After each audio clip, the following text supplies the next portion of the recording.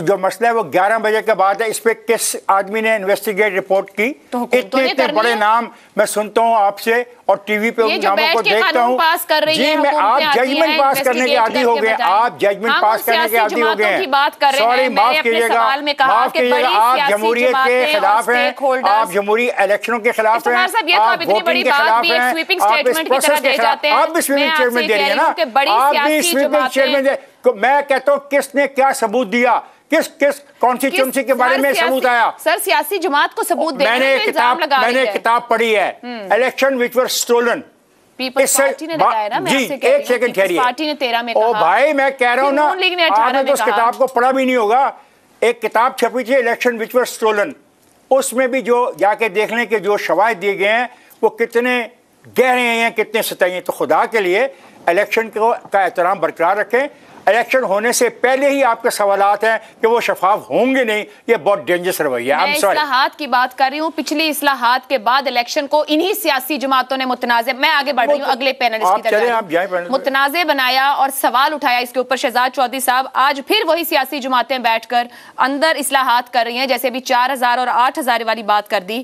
میثاق جمہوریت کے اندر بھی لیول پلینگ فیلڈ کی بات کی گئی. سمجھ ہے ان سیاسی جماعتوں کو جمہوریت کیا ہے, جمہوریت کس ڈھب پر ہونی چاہیے, انتخاب کیسے ہونا چاہیے, اصلاحات کیا ہونی چاہیے, اور یہی سیاسی جماعتیں اپنی کی گئی اصلاحات کے نیچے ہونے والے انتخاب پر انگلی اٹھاتی ہیں. کیا اب کی بار نہیں اٹھائیں گی؟ لیول پلینگ فیلڈ ملے گی سب جماعتوں کو؟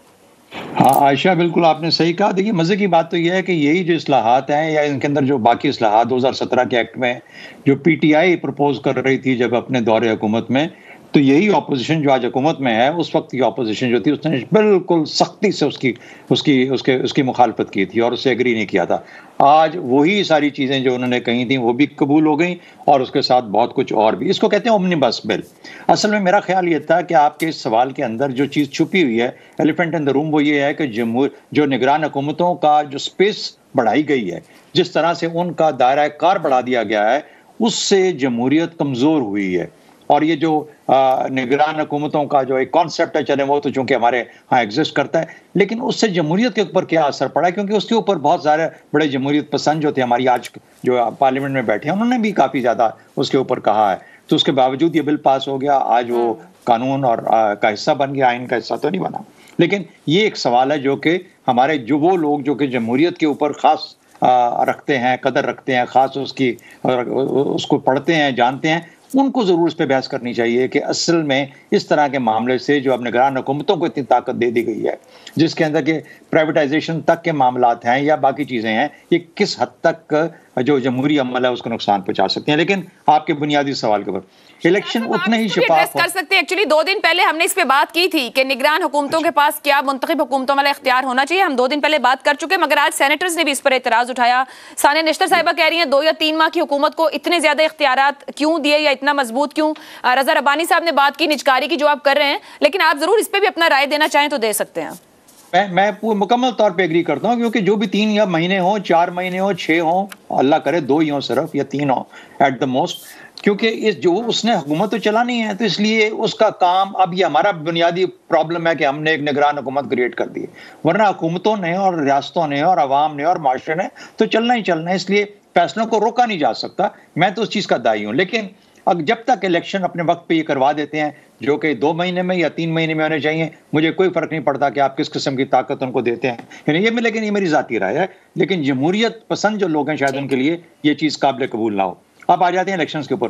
اتنے ہی شفاف ہوں گے جتنے آج تک شفاف ہوتے رہے ہیں, یا جتنے کے شفاف ہو سکتے ہیں. اس کی وجہ یہ ہے, جس بندے کے اوپر چھت اپنی نہیں ہے, جو 2 ٹکڑے روٹی کے لیے ترستا ہے اور لوگ اس کو کوئی کھانا دے دے تو کھانا ملتا آتا ہے, یعنی اس کی دوائی کے لیے اس کے پاس کچھ نہیں ہے, تو اس کا ووٹ اپنا کیسے ہو سکتا ہے؟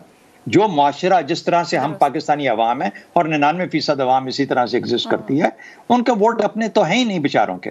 وہ کسی نہ کسی سیٹ, کسی نہ کسی کرایہ دار, ٹھیکے دار, کسی کے وہ اس کے نیچے ہیں. اس کی بنیادی وہ جہاں اشارہ کرے گا کسی اپنے ٹرائبل چیفٹین کے نیچے, کسی سردار کے نیچے, وڈیرے کے نیچے, ادھر اشارہ ہوگا وہ صرف چل پڑیں گے اور وہ ووٹ کریں گے. بدقسمتی ہماری یہ ہے. تو اتنا ہی یہ ہوگی چیزیں. جلدی سے چند چیزیں آپ کو بتاؤں. ٹرمپ نام 2020 میں جب الیکشن ہوا تو اس نے سب سے پہلے کہا کہ میں رزلٹ نہیں مانتا. اس نے کہا باہر سے اس کے اندر پرابلم ہوا. اس نے 2 اسٹیٹس کے بلکہ 3 اسٹیٹس کے گورنرز کو ٹیلی فون کیا کہ نتائج کو تبدیل کر دیا جائے. سوشل میڈیا کا معاملہ تھا. سوشل میڈیا کے معاملے میں الیکشنز اور مشکل ہوتے جائیں گے. قوموں کو ٹرین کرنا پڑے گا کہ نتائج کو قبول کرو. الیکشنز اس کے بعد بھی ہوئے, ٹرمپ کے الیکشن کے بعد فرانس میں ہوا, باقی جگہوں پہ, لیکن لوگ مانتے ہیں نتائج کو اور نتائج کو لے کے آگے چلتے ہیں. اس میں کوئی نہ کوئی تھوڑا بہت آگے کمی بیشی ہوتی ہے, لیکن اس کا یہ مطلب نہیں ہے کہ تمام کے تمام جو ہمارا نظام ہے اس کو الٹ پلٹ کر دیا جائے. یہ وہ چیزیں ہیں جن کو ہمیں سمجھنا چاہیے. فائنلی ایک چیز, اگر آپ کو اچھے الیکشن, اچھی سیاست اور اچھے سیاستدان چاہیے تو آپ کو ایک اچھا معاشرہ تشکیل کرنا پڑے گا. جب تک آپ اس کو پسا کے رکھیں گے اس معاشرے کو, عام آدمی کو اٹھنے نہیں دیں گے, تعلیم, صحت اور اس کے بنیادی حقوق کے کانٹیکس میں, وہ بندہ کبھی بھی اپنی مرضی سے ووٹ نہیں ڈال سکے گا. اور یہ طریقہ ہی ہے اس اصول کا, اس نظام کا, جہاں پہ یہ جو سیاستدان جنہوں نے کہ پاور ایلیٹس نے ہولڈ کیا ہوا سارا نظام اپنے ہاتھ میں, وہ عام آدمی کو اٹھنے نہیں دیتے. وہ اٹھے گا, آواز اٹھائے گا, تب آپ کی سیاست اور آپ کی قسمت بدلے گی.